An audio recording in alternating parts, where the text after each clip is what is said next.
Olá pessoal, eu sou Cláudio Luther e o nosso assunto hoje é Brasil colonial, mais especificamente a etapa pré-colonial. Vamos lá? Quando falamos em etapa pré-colonial na história do Brasil, nós estamos falando de um período correspondente às 3 primeiras décadas do século XVI.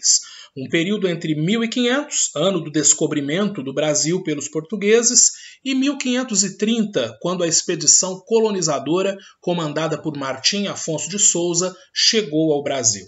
Ao longo dessas 3 primeiras décadas do século XVI, o Brasil já era uma colônia pertencente a Portugal, mas Portugal ainda não havia implantado um sistema colonial propriamente dito sobre o Brasil. Se nós levarmos em consideração que um sistema colonial é caracterizado por 3 pilares, que são eles: posse, exploração e administração, nós logo vamos perceber que a coroa portuguesa ainda não havia estabelecido estes 3 pilares de colonização sobre o território brasileiro. Por isso mesmo, ao longo dessas 3 primeiras décadas, o Brasil já pertence a Portugal, mas ainda não era uma colônia efetivamente falando. Por que razão nós temos essa etapa pré-colonial? Principalmente pelo fato de Portugal não ter encontrado aqui, logo em 1500, algo que lhe estimulasse a implantação deste sistema colonial. O Brasil não demonstrava oportunidades comerciais, oportunidades mercantilistas que fossem tão atraentes aos portugueses quanto as oportunidades encontradas lá na costa africana. É bom lembrar que Portugal já vinha fazendo uma exploração mercantilista por meio das feitorias instaladas no périplo africano desde o começo do século XV. Portanto, agora, começo do século XVI, Portugal já acumula uma grande experiência e obtém ótimos resultados na rota comercial oriental, contornando a África, tendo acesso a tudo aquilo que era riqueza típica da região das Índias, como se dizia àquela época histórica. Muito bem. Se o Brasil não apresentava sinais de boas oportunidades econômicas, Portugal preferia então priorizar aquilo que tinha na região da costa africana. Mas isso também não significa que Portugal tenha abandonado o território brasileiro. Ao longo dessas 3 décadas, nós tivemos 2 modelos de expedições enviadas pela coroa portuguesa para o Brasil. Primeiro, as expedições exploradoras e depois, em um segundo momento, as expedições guarda-costas. Muito bem. As expedições exploradoras mais relevantes foram 2, a de 1501 e a de 1504. E o objetivo maior dessas expedições não era outro senão identificar aquilo que era o Brasil. E buscar identificar, além do aspecto geográfico, também aspectos de ordem econômica. Existiria no Brasil algum recurso explorável? Seria possível explorar aqui ouro, prata, quem sabe algum recurso vegetal, algum recurso animal? A coroa portuguesa, ela envia expedições exploradoras com essa finalidade: saber o que de fato era o Brasil geograficamente e, ao mesmo tempo, realizar aí uma identificação de possíveis recursos exploráveis. Nós temos na expedição de 1504 a vinda do navegador Américo Vespúcio.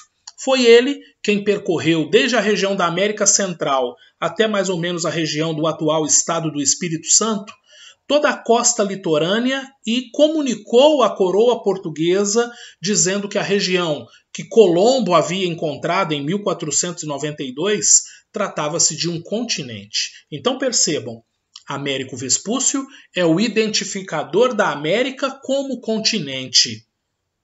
Colombo é o descobridor, é o identificador das terras, é quem primeiro chegou em solo americano, e isso aconteceu lá em 12 de outubro de 1492. Mas Américo Vespúcio é quem vai comunicar à Europa que, na realidade, o Brasil estava ligado por terra às regiões centrais da América onde Colombo chegou. Portanto, tratava-se de um continente. Não era um arquipélago, não era uma grande ilha, e sim uma região continental.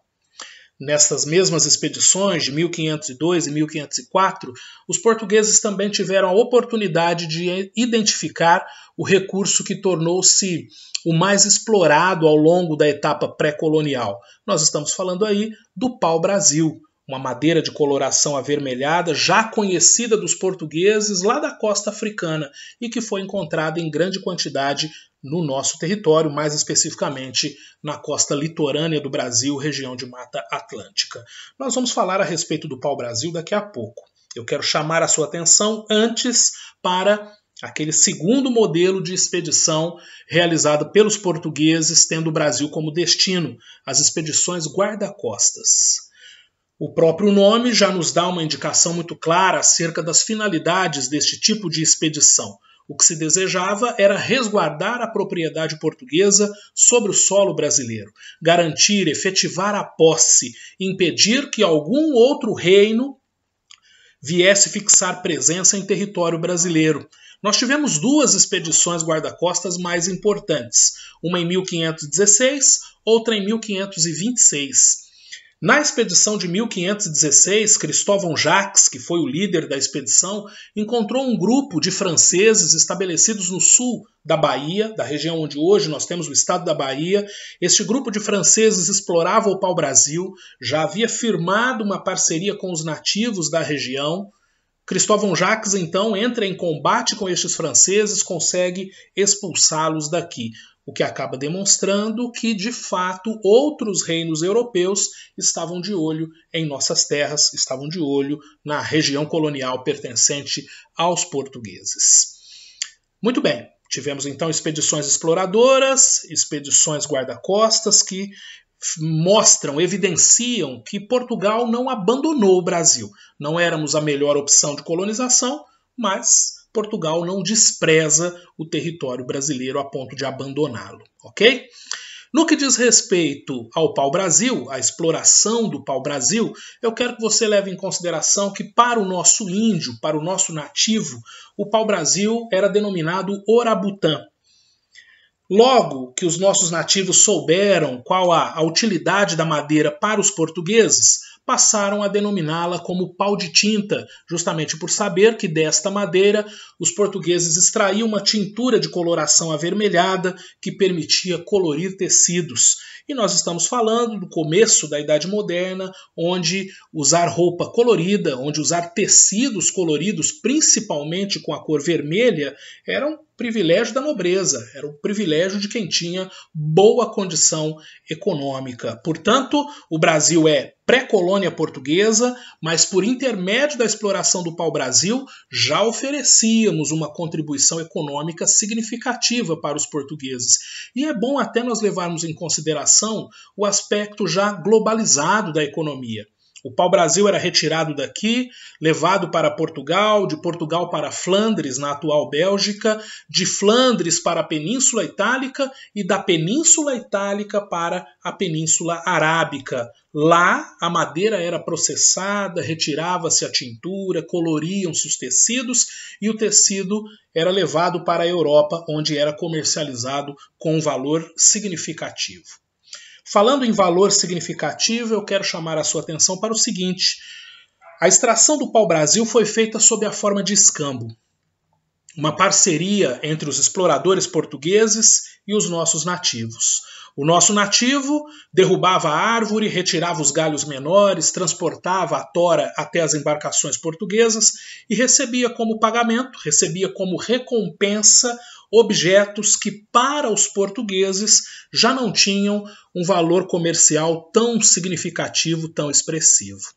Sempre que falamos disso, é muito comum vir à mente a oferta dos espelhos pelos portugueses aos nossos nativos. Mas eu quero chamar a sua atenção para um detalhe interessante. Espelho acabava ficando nas mãos do cacique, nas mãos do pajé. Para os índios comuns, para a grande maioria de uma tribo, o que se concediam eram objetos de valor muito pequeno. Pequenas porções de tecido, uma faca, um machadinho, uma pinça, um colar, alguma coisa que encantasse o nativo. coisas que para o nativo tinha valor, afinal de contas eram novidade. O nosso nativo talvez tivesse até dificuldade para entender a razão pela qual os portugueses atravessavam o mar e vinham buscar tanta madeira em solo brasileiro. Talvez os nossos nativos tenham até questionado: será que de onde eles vêm não nascem árvores? Então parem para pensar que essa relação de escambo ela evidencia o aspecto já predatório, exploratório dos portugueses e uma certa inocência, ingenuidade dos nossos nativos, ok? A exploração intensa do pau-brasil ao longo da etapa pré-colonial provocou uma acentuada redução da Mata Atlântica, tanto na costa do litoral nordestino brasileiro e também na costa sudeste do Brasil. Permitiu a instalação das feitorias, que era uma soma de entreposto comercial e fortificação militar, servindo então como base para o início da colonização portuguesa sobre o Brasil, e ao mesmo tempo permitiu uma aproximação entre os portugueses e os nativos aqui do território brasileiro, abrindo espaço, inclusive, para que eles, portugueses, fizessem aí uma imposição da sua cultura, né, sobrepondo a cultura europeia sobre a cultura dos nossos nativos. Cada vez mais passa-se a usar a língua portuguesa e não o tupi-guarani. Cada vez mais o nosso nativo se dispõe a usar roupas e não a continuar vivendo nu como vivia até então.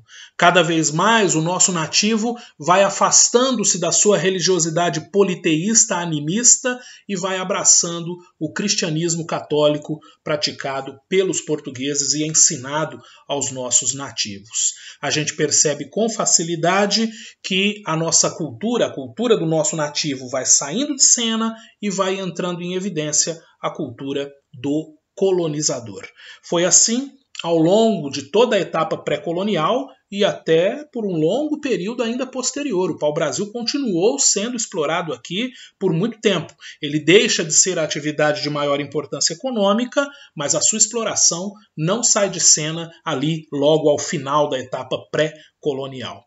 Falando em final da etapa pré-colonial, vamos observar por que razões esta etapa chegou ao fim.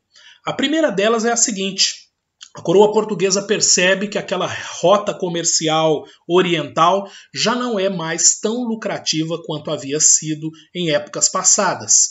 A coroa portuguesa percebe que existe uma concorrência em navegação naquela região.